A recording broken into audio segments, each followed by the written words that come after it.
Should podcast guests pay? The right next question. This one's for all the podcasters out there. Should you charge guests to be on the podcast? There are a lot of mixed reviews on this one question that I and many other podcasters have struggled with, but in order to better understand, we have to start at the beginning.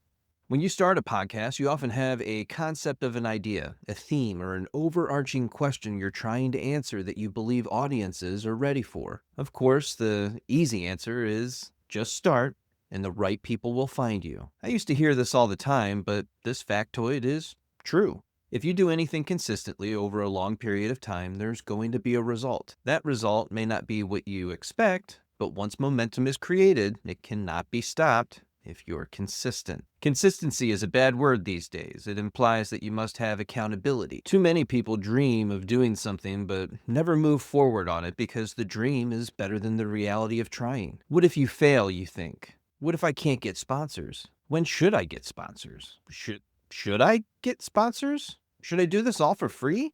After all, the internet thinks just about everything should be free, especially when it comes to personal development. If we go back to the beginning, you don't have the skills necessary to put out quality audio and video for your podcast. At this stage, you're building the skills necessary to become a top podcaster.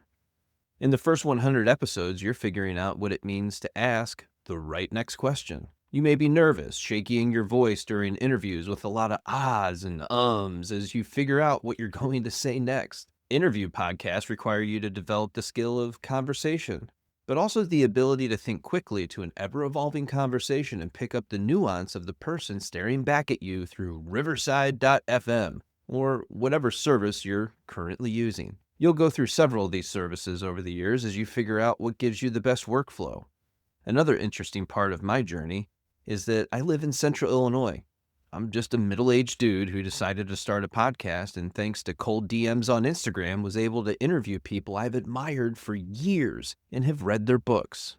How cool is that? Ask, and ye shall receive, if it's aligned. I started out with audio on Audacity 4 years ago. I definitely wasn't consistent because I didn't really know what was possible. I had music for my intro, my mission statement or mantra to throw out the old blueprint so you can become who you were always meant to be. This is a statement that has gained more power and momentum in my life all these years later. It's now the driver of everything I create to get you to become the person you're capable of being, and knowing that that version of you already exists if you would only put down all the things you're currently carrying that you were never meant to take with you through this life. So back to the original question, should I charge for the podcast? Monetization is always a tricky subject, especially in a world where we're constantly being marketed to, and it's exhausting. I never wanted to put ads on the podcast. I thought coaching services and courses would fund everything else, and it did for a while, years in fact, but times change.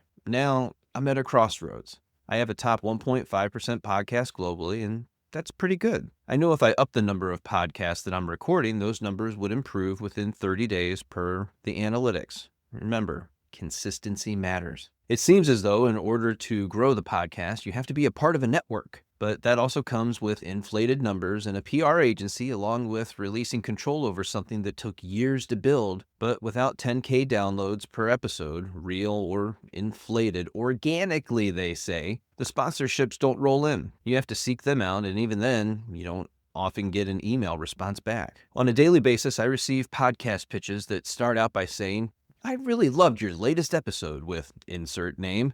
It was really inspiring," except they didn't listen, so why lie? They know nothing about the podcast, or they wouldn't be putting their client in front of the Blueprint podcast. It's out of alignment, and they would know that if they would only look. But there are so many of them, and I started to wonder if I did a 30-minute paid spotlight series, if that would not only help them get the exposure they desire, but then help me keep the lights on at the same time. I think everyone assumes if you have a social media following that you must be a millionaire at best and a snake oil salesman at worst. But most of us don't make that much money, and we have a mission we believe in. And it's not an expectation, but with 700,000 followers across all platforms, multiple high-level courses and ebooks on attachment, relationships, breakup recovery, and emotional regulation and grief, you'd think at least 1%, 7,000 people, of that audience would be actively engaged in the ecosystem and eager buyers. Sadly, This is not the case. Even a 5 million view video doesn't get you paid on the platform. So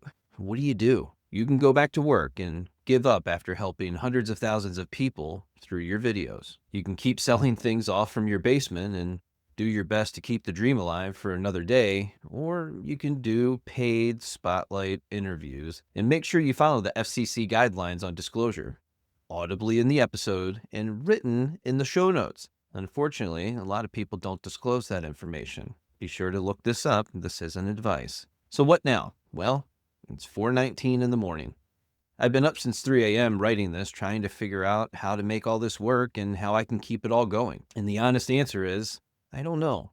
But it's looking like my time here is coming to an end unless something changes very quickly. I've done all this alone. Every video, every script, every take a walk with me, every interview, all the editing, scheduling, and thousands of comments and questions answered were all by me. No assistant, no virtual assistant from across the world, just me.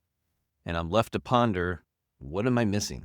Clearly, there's something I'm not doing. Everything is in place and it should all be working, but it's not. The gurus will say, you need a better funnel, create better content, which is funny because I get millions of views on my content, more so than they do. And I could say this is the end of social media, but I don't think it is. A lot of people are saying that, by the way. There's just something I'm missing, and I haven't yet figured it out. How do you get people to pour back into you after you give so much away for free? Hopefully a year from now, I'll be able to come back to this post with an answer, but for now, take a walk with me. Be sure to get your copy of the Source Protocol ebook out now. It's an instant download with audio to take with you, and it's all about emotional regulation. Be sure to check it out. And as always, thanks for listening.